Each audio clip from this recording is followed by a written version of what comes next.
ಸ್ನೇಹಿತರೆ, ಮೀಡಿಯಾ ಮಾಸ್ಟರ್ಸ್ಗೆ ಸ್ವಾಗತ ಸುಸ್ವಾಗತ. ಗೆಳೆಯರೆ, ಜಾಗತಿಕ ಕೂಟಗಳು, ಸ್ನೇಹಗಳು, ಸಂಬಂಧಗಳು ಬದಲಾಗ್ತಾ ಇವೆ. ಹೊಸ ಕೂಟಗಳ ರಚನೆ ಆಗ್ತಾ ಇದೆ. ಜಗತ್ತಲ್ಲಿ ನಾನೊಬ್ಬನೇ ದೊಡ್ಡಣ್ಣ ಆಗಿರಬೇಕು ಅಂದ್ಕೊಂಡಿದ್ದ ಅಮೆರಿಕ ಈಗ ಚೈನಾದ ಶಕ್ತಿಯನ್ನು ಗುರುತಿಸಬೇಕಾಗಿ ಬರ್ತಾ ಇದೆ. ಹೀಗಾಗಿ ನಾವಿಬ್ಬರೂ ಸೇರಿ G2 ಮಾಡ್ಕೊಂಡು ಬಿಡೋಣ, ಮತ್ತಿನ್ಯಾರು ನಮ್ಮ ಹತ್ರಕ್ಕೆ ಬಾರದ ಹಾಗೆ ನೋಡ್ಕೊಳ್ಳೋಣ ಅನ್ನೋ ಥರದ ಹೊಸ ಸ್ಟ್ರಾಟಜಿ ಬಗ್ಗೆ ಅವರಿಬ್ಬರು ಯೋಚನೆ ಮಾಡ್ತಾ ಇದ್ದಾರೆ. ಇನ್ನು ರಷ್ಯಾ ಹಿಂದೂ ಮಹಾಸಾಗರದಲ್ಲಿ ತನ್ನ ಶಕ್ತಿಯನ್ನು ಸ್ಥಾಪನೆ ಮಾಡೋದಕ್ಕೆ ಬೇಕಾದ ವ್ಯವಸ್ಥೆಗಳನ್ನು ಮಾಡ್ಕೊಳ್ತಾ ಇದೆ. ಹಾಗೆ ಇಸ್ರೇಲಿನ ಮೇಲೆ ಜಗತ್ತಿನ ನಾನಾ ದೇಶಗಳು ನಿರ್ಬಂಧಗಳನ್ನು ಹೇರೋ ಬಗ್ಗೆ ಯೋಚಿಸ್ತಾ ಇವೆ.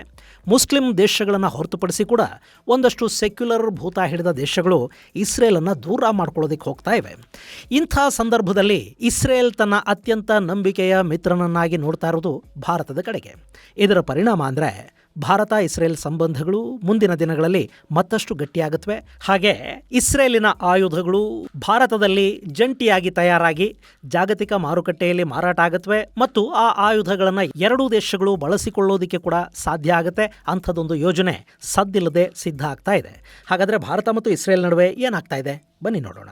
ಸ್ನೇಹಿತರೆ, ನಿಮ್ಮಲ್ಲಿ ಸಾಕಷ್ಟು ಜನ ಯೂಟ್ಯೂಬ್ ಚಾನಲ್ಗಳನ್ನು ಮಾಡಿರ್ತೀರಿ, ಮಾಡಬೇಕು ಅಂತ ಅಂದ್ಕೊಂಡಿರ್ತೀರಿ. ಆದರೆ ಅವುಗಳನ್ನು ಹೇಗೆ ಮುಂದುವರಿಸಬೇಕು ಅನ್ನೋ ಚಿಂತೆಯಲ್ಲಿರ್ತೀರಿ. ನಿಮಗಾಗಿನೇ ನಾವು ಒಂದು ಯೂಟ್ಯೂಬ್ ತರಬೇತಿ ಕಾರ್ಯಕ್ರಮವನ್ನು ಆಯೋಜಿಸ್ತಾ ಇದ್ದೀವಿ. ಅದರಲ್ಲಿ script writing, voice, camera, channel optimisation, monetisation, ಹಾಗೆ ಆರ್ಟಿಫಿಷಿಯಲ್ ಇಂಟೆಲಿಜೆನ್ಸ್, ಸೆಕ್ಯೂರಿಟಿ, ಹೀಗೆ ನಾನಾ ವಿಷಯಗಳನ್ನು ನೀವು ಕಲಿಯೋದಕ್ಕೆ ಸಾಧ್ಯ ಆಗುತ್ತೆ. ನಿಮಗಾಗಿನೇ ಇದೇ ಡಿಸೆಂಬರ್ 26, 27 ಮತ್ತು 28ನೇ ತಾರೀಕು ತರಬೇತಿ ಕಾರ್ಯಕ್ರಮವನ್ನು ಆಯೋಜಿಸ್ತಾ ಇದ್ದೀವಿ. ಹೆಚ್ಚಿನ ಮಾಹಿತಿಗಾಗಿ 9972379459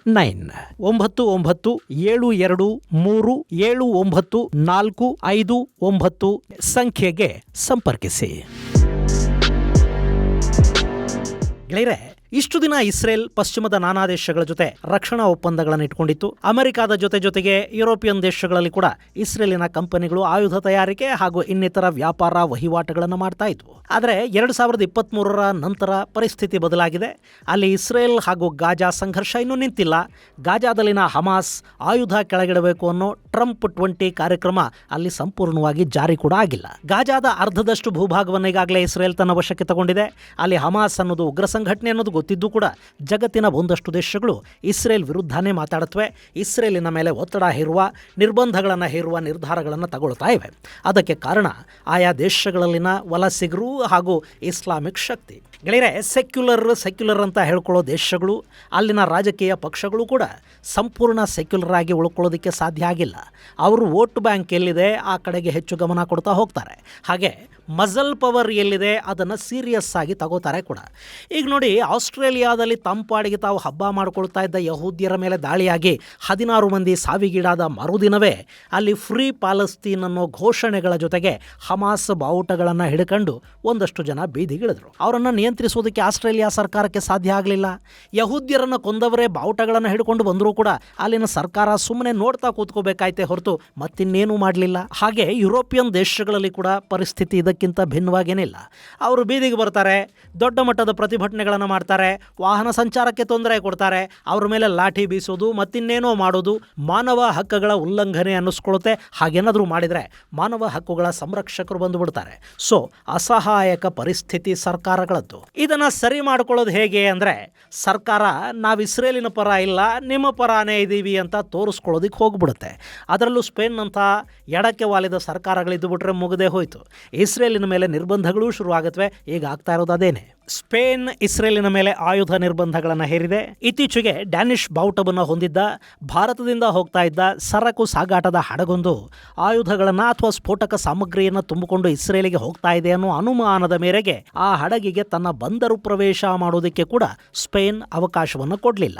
ಇನ್ನು ಇಟಲಿ ಇಸ್ರೇಲಿನ ಮೇಲೆ ಯಾವ ನಿರ್ಬಂಧವನ್ನು ಹೇರಿಲ್ಲ. ಆದರೆ ಅಲ್ಲಿನ ರವೆನ್ನಾದಲ್ಲಿ ಇಸ್ರೇಲಿನ ಕಾರ್ಗೋಗಳನ್ನು ತಡೆದು ಪೋರ್ಟ್ ಕಾರ್ಮಿಕರು ಪ್ರತಿಭಟನೆ ಮಾಡಿದರು.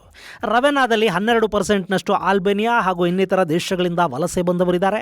ಅವರು ಗಾಜಾ ಪರ, ಇಸ್ರೇಲ್ ವಿರುದ್ಧ ಅಲ್ಲಿ ಪ್ರತಿಭಟನೆಗಳನ್ನು ಮಾಡಿದರು ಮತ್ತು ಅಲ್ಲಿನ ಇನ್ನು ಕೆಲವರು ಆ ಪ್ರತಿಭಟನೆಗಳಿಗೆ ಬೆಂಬಲವಾಗಿ ಕೂಡ ನಿಂತರು. ಇನ್ನು ಜರ್ಮನ್ ಏರ್ಲೈನ್ಸ್ ಕಂಪನಿ ಲುಫ್ತಾನ್ಸಾ ಇಸ್ರೇಲಿಗೆ ಆಯುಧ ಬಿಡಿಭಾಗಗಳನ್ನು ಸಾಗಾಟ ಮಾಡೋದು ಅಥವಾ ಇಸ್ರೇಲ್ನಿಂದ ಬೇರೆ ಕಡೆಗೆ ಅದನ್ನು ತಗೊಂಡು ಹೋಗೋದು ಸಾಧ್ಯ ಇಲ್ಲ ಅಂತ ಹೇಳ್ತು. ಡ್ಯೂಯಲ್ ಯೂಸೇಜ್ ವಸ್ತುಗಳನ್ನು ಅಂದರೆ ಸೇನೆ ಹಾಗೂ ನಾಗರಿಕ ಬಳಕೆಗೆ ಉಪಯೋಗವಾಗುವ ವಸ್ತುಗಳನ್ನು ಕೂಡ ನಾವು ನಮ್ಮ ವಿಮಾನಗಳಲ್ಲಿ ಇಸ್ರೇಲಿಗೆ ಸಾಗಾಟ ಮಾಡೋದಿಲ್ಲ ಅಂತ ಲುಫ್ತಾನ್ಸಾ ಹೇಳ್ತು. ಇನ್ನು ಫ್ರಾನ್ಸ್ ಇಸ್ರೇಲ್ ವಿರುದ್ಧ ಮಾತಾಡ್ತಾ ಇರೋದು ಮಾತ್ರ ಅಲ್ಲ, ಪ್ಯಾಲೆಸ್ತೀನಿಗೆ ಮಾನ್ಯತೆ ಕೊಡೋದಕ್ಕೆ ಕೂಡ ಮುಂದಾಯಿತು. ಬ್ರಿಟನ್ ಕೂಡ ಅದೇ ಹಾದಿಯಲ್ಲಿ ಹೆಜ್ಜೆ ಹಾಕ್ತು. ಆಸ್ಟ್ರೇಲಿಯಾ ಕೂಡ ಪ್ಯಾಲೆಸ್ತೀನಿಗೆ ಬೆಂಬಲ ಘೋಷಣೆ ಮಾಡ್ತು. ಅವರ ಈ ನಿಲುವೆ ಮೊನ್ನೆ ನಮ್ಮ ಜನರ ಮೇಲೆ ದಾಳಿಗೆ ಕಾರಣ ಆಗಿದ್ದು ಅಂತ ಇಸ್ರೇಲಿನ ಪ್ರಧಾನಿ ಬೆಂಜಮಿನ್ ನೆತನ್ಯಾಹು ಆರೋಪ ಮಾಡಿದರು. ಇಲ್ಲಿ ಸದ್ಯಕ್ಕೆ ಅಮೆರಿಕಾನ ಬಿಟ್ಟರೆ ಪಶ್ಚಿಮದ ಬಹುತೇಕ ದೇಶಗಳು ಇಸ್ರೇಲಿನ ಜೊತೆ ಅಂತರವನ್ನು ಕಾಪಾಡಿಕೊಳ್ತಾ ಇವೆ. ಯುರೋಪಿಯನ್ ದೇಶಗಳು ಇಸ್ರೇಲ್ ವಿರುದ್ಧ ಒತ್ತಡ ಹೇರೋದಕ್ಕೆ ಶುರು ಮಾಡಿವೆ. ಇಂಥ ಪರಿಸ್ಥಿತಿಯಲ್ಲಿ ಇಸ್ರೇಲಿಗೊಬ್ಬ ಗಟ್ಟಿಯಾಗಿ ನಿಲ್ಲಬಲ್ಲ ಪಾಲುದಾರ ಬೇಕು. ಗೆಳೆಯರೆ, ಇಸ್ರೇಲ್ ಅನ್ನೋದು ಸುಮಾರು 22,000 ಚದರ ಕಿಲೋಮೀಟರ್ ಇರೋ ಭೂಪ್ರದೇಶ. ನಿಮಗೆ ಸರಳವಾಗಿ ಅರ್ಥ ಆಗಬೇಕು ಅಂದರೆ ನಮ್ಮ ಬೆಳಗಾವಿ, ಧಾರವಾಡ ಮತ್ತು ಬಾಗಲಕೋಟೆ ಜಿಲ್ಲೆಗಳು ಒಟ್ಟುಗೂಡಿದರೆ ಎಷ್ಟಾಗುತ್ತೋ ಅದಕ್ಕಿಂತ ಸ್ವಲ್ಪ ಚಿಕ್ಕದು ಈ ಇಸ್ರೇಲ್. ಇನ್ನು ಇಲ್ಲಿ ಸುಮಾರು 1 ಕೋಟಿ ಜನ ವಾಸ ಮಾಡ್ತಾರೆ. ತಂತ್ರಜ್ಞಾನದಲ್ಲಿ ಇಸ್ರೇಲ್ ತುಂಬ ಮುಂದುವರೆದಿದೆ. ಆದರೆ ಅಲ್ಲಿ ಎಲ್ಲವನ್ನು ಅವರೇ ತಯಾರು ಮಾಡ್ಕೊಳ್ಳೋದಕ್ಕೆ ಸಾಧ್ಯ ಆಗೋದಿಲ್ಲ.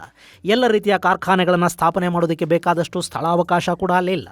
ಮ್ಯಾನ್ ಪವರ್ ಕೂಡ ಅಷ್ಟೊಂದಿಲ್ಲ. ಹೀಗಾಗಿ ಇಸ್ರೇಲ್ ತನ್ನ ಹಲವಾರು ವ್ಯಾಪಾರೋದ್ಯಮಗಳನ್ನು ಯುರೋಪಿಯನ್ ದೇಶಗಳಲ್ಲಿ ಹೊಂದಿದೆ. ಆಯುಧ ತಯಾರಿಗೆ ಸಂಬಂಧಪಟ್ಟ ಹಾಗೆ ಕೂಡ ನಾನಾ ದೇಶಗಳಲ್ಲಿ ತನ್ನ ಸಬ್ಸಿಡರಿಗಳನ್ನು ಇಸ್ರೇಲ್ ಹೊಂದಿದೆ. ಇಸ್ರೇಲಿನ ಎಲ್ಬಿಟ್ ಸಿಸ್ಟಮ್ಸ್ ಅಮೆರಿಕಾದಲ್ಲಿ, UK, Germany, Sweden, Switzerland, Brazil, Romania ಮುಂತಾದ ಕಡೆಗಳಲ್ಲಿ ತನ್ನ ಆಕ್ಸಿಲರಿ ಯೂನಿಟ್ಗಳನ್ನು ಹೊಂದಿದೆ. ಅಲ್ಲಿಂದ ಆರ್ಟಿಲರಿಗೆ ಸಂಬಂಧಪಟ್ಟ ಬಿಡಿ ಭಾಗಗಳು ಇಸ್ರೇಲ್ಗೆ ಹೋಗುತ್ತವೆ. ಇನ್ನು Rafael America, UK, Germany, UAE, Australia, Brazil ಮುಂತಾದ ಕಡೆಗಳಲ್ಲಿ ಹಾಗೆ ಭಾರತದಲ್ಲಿ ಕೂಡ ಸುಮಾರು 30 ಸಬ್ಸಿಡರಿಗಳನ್ನು ಹೊಂದಿದೆ. ಹಾಗೆ IAI ಅಂದರೆ ಇಸ್ರೇಲ್ ಏರೋಸ್ಪೇಸ್ ಇಂಡಸ್ಟ್ರಿ ಅಮೆರಿಕಾದಲ್ಲಿ, ಯುರೋಪಲ್ಲಿ, ದಕ್ಷಿಣ ಕೊರಿಯಾ, ವಿಯೆಟ್ನಾಂ, UAE ಮತ್ತು ಭಾರತಗಳಲ್ಲಿ ತನ್ನ ಸಬ್ಸಿಡರಿಗಳನ್ನು ಇಟ್ಕೊಂಡಿದೆ. ಇನ್ನು ಜಂಟಿ ತಯಾರಿಕಾ ಘಟಕಗಳ ವಿಷಯಕ್ಕೆ ಬರೋದಾದರೆ ಎಲ್ಬಿಟ್ ಕಂಪನಿ ಭಾರತದ ಅದಾನಿ ಗ್ರೂಪ್ ಜೊತೆ ಜಂಟಿಯಾಗಿ ಹರ್ಮೆಸ್ 900 ಡ್ರೋನುಗಳನ್ನು ತಯಾರು ಮಾಡುತ್ತೆ. ಇದರ ತಯಾರಿಕಾ ಘಟಕ ತೆಲಂಗಾಣದ ರಾಜಧಾನಿ ಹೈದರಾಬಾದಲ್ಲಿದೆ. ಹಾಗೆ UK ಜೊತೆಗಿನ ಜಂಟಿ ಪಾಲುದಾರಿಕೆಯಲ್ಲಿ ವಾಚ್ ಕೀಪರ್ ಡ್ರೋನುಗಳನ್ನು ಕೂಡ ಎಲ್ಬಿಟ್ ತಯಾರು ಮಾಡುತ್ತೆ. ರೊಮೇನಿಯಾ ಜೊತೆ ಜಂಟಿಯಾಗಿ ಎಲ್ಬಿಟ್ ಹವಿಟ್ಜರ್ಗಳನ್ನು ತಯಾರು ಮಾಡ್ತಾ ಇದೆ. ಜರ್ಮನಿಯಲ್ಲಿ ರಾಕೆಟ್ ಆರ್ಟಿಲರಿ ಸಿಸ್ಟಮ್ಗಳ ಘಟಕವನ್ನು ಹೊಂದಿದೆ. ಹಾಗೆ ಸಾಲಿಡ್ ರಾಕೆಟ್ ಮೋಟರ್ಗಳನ್ನು ರಫೇಲ್ ಅಮೆರಿಕ ಜೊತೆ ಜಂಟಿಯಾಗಿ ತಯಾರು ಮಾಡುತ್ತೆ. ಇನ್ನು medium range surface to air ಮಿಸೈಲ್ಗಳನ್ನು ಕಲ್ಯಾಣಿ ಗ್ರೂಪ್ ಜೊತೆ ರಫೇಲ್ ಭಾರತದಲ್ಲಿ ತಯಾರು ಮಾಡ್ತಾ ಇದೆ. ಹೀಗೆ America, Bharat, Germany, Romania, UK ಮುಂತಾದ ದೇಶಗಳಲ್ಲಿ ಇಸ್ರೇಲಿನ ಆಯುಧ ತಯಾರಿಕಾ ಕಂಪನಿಗಳು ಜಂಟಿ ತಯಾರಿಕಾ ಘಟಕಗಳನ್ನು ಕೂಡ ಹೊಂದಿವೆ. ಹೀಗಿರುವಾಗ ಪಶ್ಚಿಮದ ದೇಶಗಳು ನಾಳೆ ಇಸ್ರೇಲ್ ಜೊತೆ ಸಂಬಂಧಗಳನ್ನು ಕಡಿತ ಮಾಡಿಕೊಂಡ್ರೆ ಅಥವಾ ನಿರ್ಬಂಧಗಳನ್ನು ಹೇರಿದರೆ ಇಸ್ರೇಲಿನ ರಕ್ಷಣಾ ಕ್ಷೇತ್ರ ದೊಡ್ಡ ಪ್ರಮಾಣದಲ್ಲಿ ಸಮಸ್ಯೆಗೆ ಸಿಲುಕತ್ತೆ. ಇನ್ನು ಈಗಾಗಲೇ ಪಶ್ಚಿಮದ ದೇಶಗಳ ಜೊತೆ ಹೊಸ ಕಾಂಟ್ರಾಕ್ಟ್ಗಳು, ಅಗ್ರಿಮೆಂಟ್ಗಳಿಗೆ ಸಹಿ ಬೀಳ್ತಾ ಇಲ್ಲ. ಹೀಗಿರುವಾಗ ಇಸ್ರೇಲ್ ತನಗೊಬ್ಬ ಗಟ್ಟಿ ಪಾಲುದಾರನನ್ನು ಹುಡುಕಬೇಕು. ಅದಕ್ಕಾಗಿ ಭಾರತದ ಕಡೆಗೆ ಮುಖ ಮಾಡ್ತಾ ಇದೆ. ಹಾಗೆ ನೋಡಿದರೆ ಭಾರತ ಮತ್ತು ಇಸ್ರೇಲ್ ಸಂಬಂಧಗಳು ಸಾಕಷ್ಟು ವರ್ಷಗಳಿಂದಲೂ ಕೂಡ ತುಂಬ ಗಟ್ಟಿಯಾಗೇ ಇವೆ. ಅದರಲ್ಲೂ NDA ಸರ್ಕಾರ ಬಂದ ನಂತರ ಇಸ್ರೇಲ್ ಭಾರತಕ್ಕೆ ಮತ್ತಷ್ಟು ಹತ್ತಿರ ಕೂಡ ಆಗಿದೆ. ಆದರೂ ಎರಡೂ ದೇಶಗಳ ನಡುವೆ ಇರುವ ಆಯುಧ ವ್ಯಾಪಾರ ತುಂಬ ದೊಡ್ಡದೇನಲ್ಲ. ನಾವು ಅತಿ ಹೆಚ್ಚು ಆಯುಧಗಳನ್ನು ಇವತ್ತಿಗೂ ರಷ್ಯಾದಿಂದಲೇ ಖರೀದಿ ಮಾಡ್ತಾ ಇದ್ದೀವಿ. ರಫೇಲ್ ಯುದ್ಧ ವಿಮಾನಗಳ ಖರೀದಿಯ ಕಾರಣಕ್ಕೆ ಫ್ರಾನ್ಸ್ ಜೊತೆ ಕೂಡ ಭಾರತದ ವ್ಯಾಪಾರ ಹೆಚ್ಚಾಗಿದೆ. ಇಸ್ರೇಲ್ ಭಾರತದ 3ನೇ ಅತಿ ದೊಡ್ಡ ಆಯುಧ ಮಾರಾಟಗಾರ ದೇಶ ಅನ್ನಿಸ್ಕೊಳ್ತಾ ಇದೆ. ಇನ್ನು ಇತ್ತೀಚಿನ ವರ್ಷಗಳಲ್ಲಿ ಭಾರತ ಇಸ್ರೇಲ್ನಿಂದ ದೊಡ್ಡ ಪ್ರಮಾಣದ ಖರೀದಿಗಳನ್ನು ಕೂಡ ಮಾಡಿಲ್ಲ.